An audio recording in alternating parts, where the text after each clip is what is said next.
Éric Seban pour une analyse du DAX. Bonjour Éric. Bonjour. Bonjour, je vous remercie d'être avec nous ce matin comme tous les mercredis matins. Je rappelle que vous êtes trader, formateur et coach. Après avoir franchi les 13 000 points hier, faut-il s'attendre à des prises de bénéfices aujourd'hui, Éric?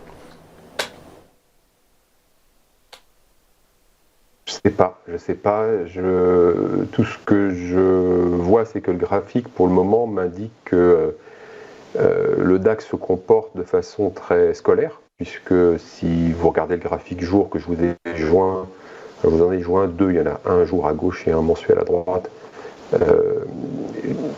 Pour l'instant, on est en train de... Enfin, il réalise au point près le scénario que je vous ai proposé la semaine dernière, et ça continue. Donc c'est très scolaire, ça vient taper les résistances, ça fait des replis, ça tape les supports, ça rebondit, et ainsi de suite. Pour l'instant, c'est 13 070 qui a été pris hier. C'est la première approche sur cette résistance, elle n'a jamais été encore travaillée.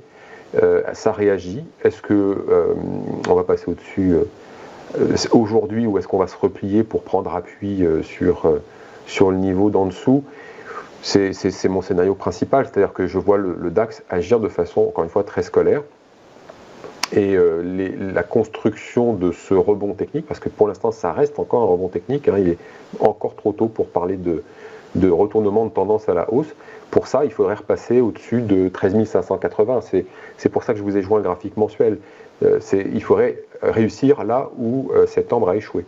Et pour l'instant, bon, alors évidemment on en prend le chemin, mais tant qu'on n'aura pas franchi ce niveau-là, on n'aura pas de signal chartiste moyen-long terme, on n'aura pas l'évidence que la confirmation plutôt que ça n'est plus un rebond technique et que c'est vraiment un retournement de tendance. Donc il faut se méfier dans ce marché qui monte un petit peu à la faveur d'une absence de vendeurs plus que à la faveur d'un retour des acheteurs, parce que c'est pas comme ça que la hausse se construit. Vous savez, pour faire monter un marché, il n'y a pas besoin d'avoir beaucoup d'acheteurs. Vous avez un flux spéculatif acheteur contraint, pas beaucoup de vendeurs, et puis le marché il monte. Et c'est exactement ce qui se passe, parce que regardez les volumes, ça augmente toujours pas, et donc preuve que les gérants ne sont pas de retour. Donc 13 580, ça sera certainement un déclencheur. Alors déclencheur de quoi? J'en sais rien, parce que franchement sur le plan contextuel, il faudra voir où on en est si on y va.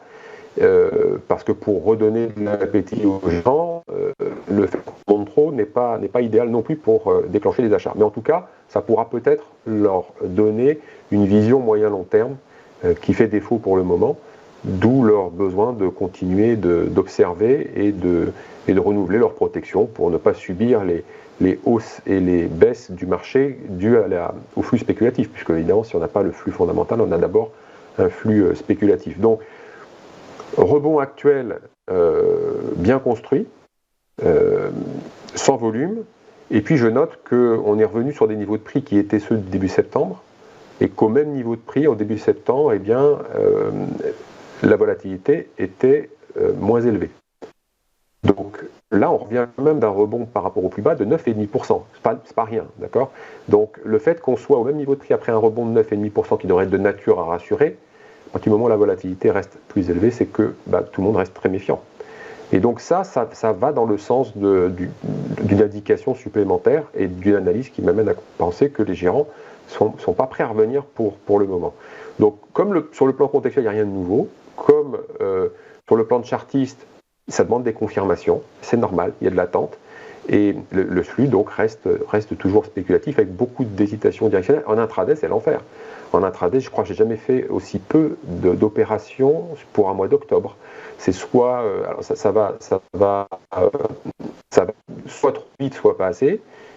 C'est tout dans le même sens, il n'y a pas de retracement pour prendre position des conditions satisfaisantes, c'est très très difficile depuis maintenant, c'est la 3e semaine où il est vraiment très compliqué de travailler en intraday parce que l'hésitation, on la sent partout, quoi. Les signaux techniques sont complètement azimutés. Sur le plan de chartiste, il y a tellement de niveaux qu'on ne sait plus trop quoi faire parce qu'on passe dans le beurre quand même. C'est vraiment une période très difficile et il faut vraiment être très prudent parce que sinon, si vous n'êtes pas méfiant, c'est la période royale pour rendre tout ce que vous avez gagné précédemment. Donc, beaucoup de méfiance pour ceux qui travaillent en intraday, et puis pour le plus long terme, toujours une indication particulière. Moi, je garde le même scénario, celui du graphique. Le graphique est inchangé, vous le voyez. Les niveaux sont là pour prendre des repères et puis éventuellement mettre en place des opérations sur les rebonds et des retracements. Je pense que pour la semaine, on s'arrêtera à 13 070, qu'on va repartir en arrière, chercher 12 840, 860 pour prendre appui et continuer. Alors, je ne serais pas non plus étonné d'un tirage de fin d'année pour aller, je sais pas, vers 13 800, ça ne m'étonnerait pas non plus. Mais voilà, vous entendez, je n'ai pas quelque chose de très tranché, à part le fait que on va continuer à se promener dans les zones. L'hésitation domine, toujours. Ok, l'hésitation domine donc sur le DAX. Merci beaucoup Eric.